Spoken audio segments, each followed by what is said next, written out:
বাপকে কষ্ট দিও না, ও যুবক মা বাপকে ব্যথা দিও না।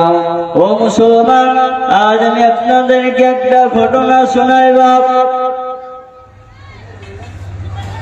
একদিন হযরত রাসূল করিম সাল্লাল্লাহু আলাইহি ওয়াসাল্লাম বিশ্বনবী হযরত আবু যার গিফারী রাদিয়াল্লাহু তাআলা আনহুকে সঙ্গে করে নিয়ে আনসারীদের কবরস্থানের দিকে কবর জিয়ারত করার জন্য রওনা নিল।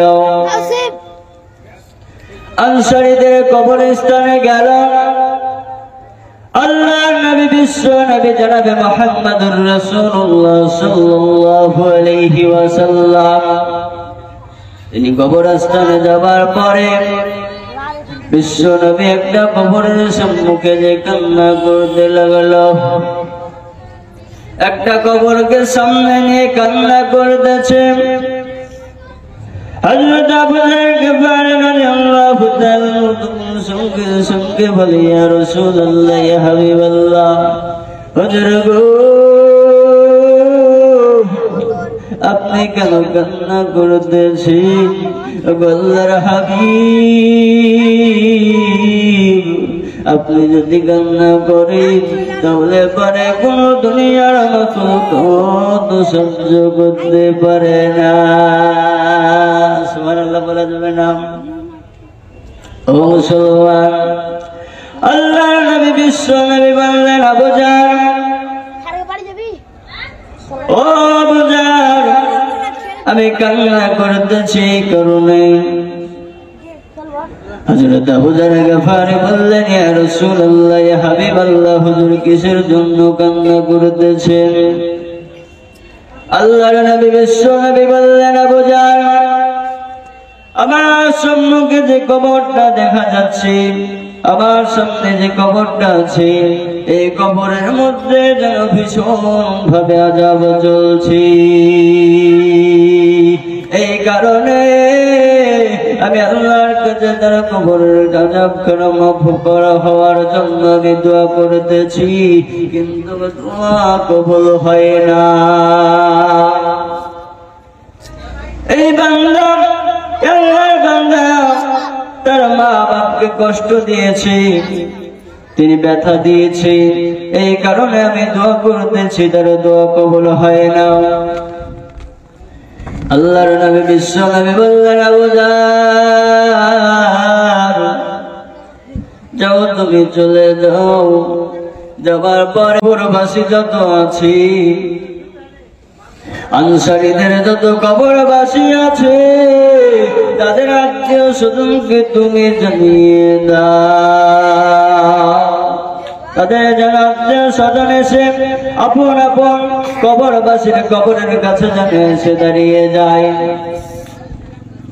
হযরত আবু যার গিফারী রাদিয়াল্লাহু তাআলা আনহু আল্লাহ নবী বিশ্ব নবী জনাব মুহাম্মদুর রাসূলুল্লাহ সাল্লাল্লাহু আলাইহি ওয়াসাল্লামের আদেশ পেয়ে তিনি সঙ্গে সঙ্গে চলে গেলেন। যাবার পরে আনসারীদেরকে জানিয়ে দিলেন। তারপরে কিছুক্ষণের মধ্যে ওই আনসারীদের কবরস্থানের মধ্যে সব আপন আপন আত্মীয় স্বজন এসে ওই কবরবাসীদের কবরের কাছে দাঁড়িয়ে যায়। কিন্তু একটা কবর, যে কবরটা আল্লাহর নবী বিশ্ব নবীর সম্মুখে ছিল, এই কবরটা যেন এই কবরবাসীর কোন আত্মীয় স্বজন আছে না। আল্লাহর নবী অপেক্ষা করতে লাগলেন। কিছুক্ষণ পর ওই কবরবাসীর একজন মা, বৃদ্ধা মহিলা, চলতে পারে না, হাঁটতে পারে না, লাঠির সাহায্যে তিনি টুক টুক টুক টুক টুক টুক করে এগিয়ে আসতেছে। টুক টুক করে এগিয়ে আসে। আল্লাহর নবী বিশ্ব নবী বললেন, গো মা, তুমি এত কষ্ট করে কেন এখানে এসেছো বলো? তখন ওই বৃদ্ধা মহিলা বলে, ইয়া রাসূলুল্লাহ, ইয়া হাবিবাল্লাহ, হুজুর গো আমি শুধু এসেছি আপনার আদেশের আপনি বলেছেন এই কারণে আপনি লান করেছেন আপনার হুকুম মেরে আপনি হুকুম করেছেন এই কারণে সঙ্গে সঙ্গে আল্লাহর নবী বিশ্ব নবী বললেন ও মা গো মা এই যে কবরবাসীটা আপনার কি একটু বলো তখন এই বৃদ্ধা মহিলা বলে ইয়া রাসূলুল্লাহ ইয়া হাবিবাল্লাহ হুজুর গো আমার সম্মুখে এই যে কবরবাসী এই কবরবাসী হলো আমার সন্তান এই কবরবাসী হলো আমার কলিজার টুকরা সন্তান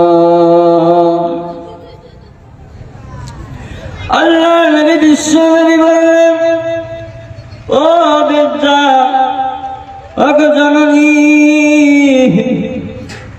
এই কবরবাসী আপনার সন্তান আপনার সঙ্গে কেমন খারাপ আচরণ করেছিল কেমন আপনার সঙ্গে ব্যবহার করেছিল কেমন খারাপ ব্যবহার করেছিল এই কথা যখন বলা তখন এই বৃদ্ধা মহিলা বলে ইয়া রাসূলুল্লাহ ইয়া হাবিবাল্লাহ আমার সন্তান আমাকে মেরে আমার হাত পা ভেঙে দিয়েছে আমার মেয়ের হাত পা ভেঙে দিয়েছিল আমাকে দেখতে পারত না আমার সঙ্গে নাফরমানি করেছে আমাকে খেতে দিত না আমার কথা শুনতো না ও মুসলমান আল্লাহ বলে না তখন আল্লাহ নবী বিশ্ব নবী বললেন ও বৃদ্ধা মহিলা ওগো জননী আপনি দয়া করে আপনার সন্তানকে মাফ করে দিন আপনার সন্তান কবরের মধ্যে ভয়ঙ্কর আযাবে আছে কবরের মধ্যে কঠিন আযাবে আছে ওগো জননী আপনি একটু দয়া করে তাকে মাফ করে দিন তখন বৃদ্ধা মহিলা বলে ইয়া রাসূলুল্লাহ ইয়া হাবিবাল্লাহ হুজুর আমি তাকে কখনো মাফ করব না ও আমার সঙ্গে যাবে এমানি করেছে আমাকে মারধর করেছে আমার বেবাকাও কথা শুনেনি আমি ওকে কখনো মাফ করব না তখন আল্লাহর নবী বিশ্ব নবী বললেন ও বৃদ্ধা মহিলা ওগো জননী আপনার সন্তানের কবরের কাছে আপনি কানটা লাগিয়ে দিন সঙ্গে সঙ্গে আল্লাহর নবী বিশ্ব নবীর কথা মোতাবেক ওই বৃদ্ধা মহিলা ওই কবরের কাছে কানটা পাঠিয়ে দিলেন আর সঙ্গে সঙ্গে ওই কবরের ভিতর থেকে তার সন্তান ওই বৃদ্ধা মহিলার সন্তান তিনি ডাক দিয়ে বলে মা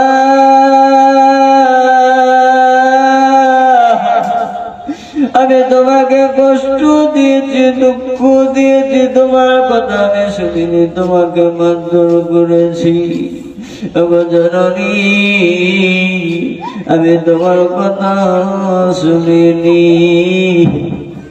আমি তোমার কথা না শোনার কারণে আজ আমার কবরে ভীষণ আযাব হচ্ছে ওগো জননী একটু আমাকে দয়া করে মাফ করে দিন এই সন্তানের কথা যখন তার মা শুনতে পায় তার মা সঙ্গে সঙ্গে আল্লাহর কাছে হাত তুলে দেয় রে বাবা সন্তানের কথা যখন মা শুনতে পায় আর মায়ের দিলটা যেন মোমের মতো বলতে শুরু হয়ে যায়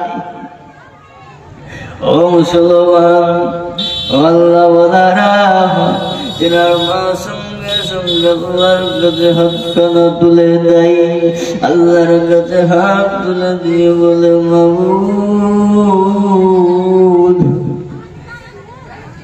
আমার ছেলে আমাকে কষ্ট দিয়েছিল, দুঃখ দিয়েছিল, বেদনা দিয়েছিল। আল্লাহ তুমি তাকে দয়া করে মাফ করে দাও। ওগো রব্বুল আলামিন, আমি আমার সন্তানকে মাফ করে দিলাম। আল্লাহ তুমি আমার সন্তানের কবর